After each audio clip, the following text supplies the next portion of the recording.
Je m'appelle Colline Salaris-Born, je suis chargée de mission responsabilité sociétale et environnementale au CIVU Bordeaux-Mérignac.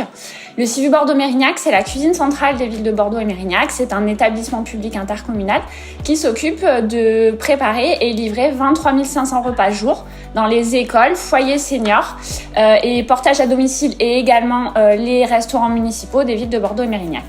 Et je suis diplômée de Sciences Po Bordeaux, docteur en sciences politiques et je suis spécialisée sur les mobilisations de victimes et la construction des problèmes de santé publique. J'ai été recrutée justement spécifiquement au départ sur cette question de l'interdiction des conditionnements en plastique en restauration collective. Et à partir de ça, de cette interdiction qui bouleverse en fait profondément les pratiques et les habitudes de la restauration collective et des cuisines centrales, il a fallu trouver des solutions et s'entourer de compétences et véritablement construire une démarche de veille technique et scientifique pour comprendre déjà pourquoi il fallait se débarrasser du plastique qui était utilisé en restauration collective depuis très longtemps pour des raisons d'hygiène et de sécurité alimentaire. Donc pourquoi il fallait s'en débarrasser? Parce qu'il y a un risque chimique et parce que les conditionnements en plastique sont une pollution pour l'environnement et sont nocifs pour la santé publique puisqu'il y a des migrations de perturbateurs endocriniens. La démarche première, c'est vraiment de s'entourer de compétences et que ce qui s'est passé justement autour de cette interdiction du plastique ne se reproduise plus dans le sens où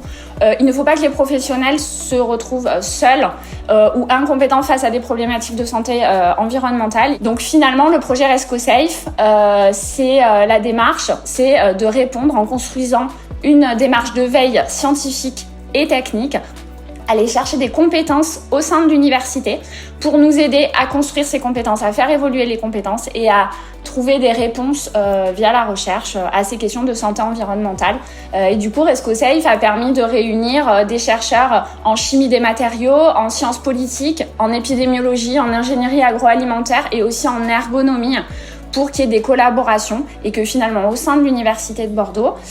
il puisse y avoir tout un tas de chercheurs, mais aussi de doctorants, de post-doctorants qui travaillent sur ces problématiques. Et puis finalement, la démarche, c'est bien de rapprocher la science et la société, les collectivités territoriales et l'université. C'est une démarche qui est totalement innovante puisque c'est vrai que les collaborations entre collectivités locales et l'université, les laboratoires de recherche sont assez peu menées courantes. Du côté des collectivités territoriales, comme je le disais, c'est vraiment un apport en termes de gain de compétences, d'accès à des recherches, donc de monter en compétences. Ça permet d'éclairer des nouveaux enjeux, d'améliorer les pratiques, d'avoir des pratiques plus vertueuses en termes de santé, en termes d'environnement. Et puis, ce qu'on a pu constater au sein de RescoSafe, c'est que finalement, il y a une vraie demande aussi dans le milieu de la recherche et chez les chercheurs de pouvoir mettre en action en fait leur recherche fondamentale et donc de pouvoir accéder à des terrains d'études et puis de voir que toutes les problématiques sur lesquelles ils travaillent depuis des décennies, finalement elles peuvent avoir un apport très concret pour des institutions, pour un service public, pour l'intérêt général et puis pour des acteurs, pour des acteurs importants. Nous dans notre cas, ce sont des enfants, ce sont des seniors, donc des populations, des populations pour lesquelles c'est intéressant de travailler. L'objectif à 10 ans, ça serait vraiment qu'au sein du pôle universitaire bordelais, il y ait une chaire et donc vraiment un programme de recherche et toute une équipe de chercheurs sur toutes ces disciplines, donc une équipe interdisciplinaire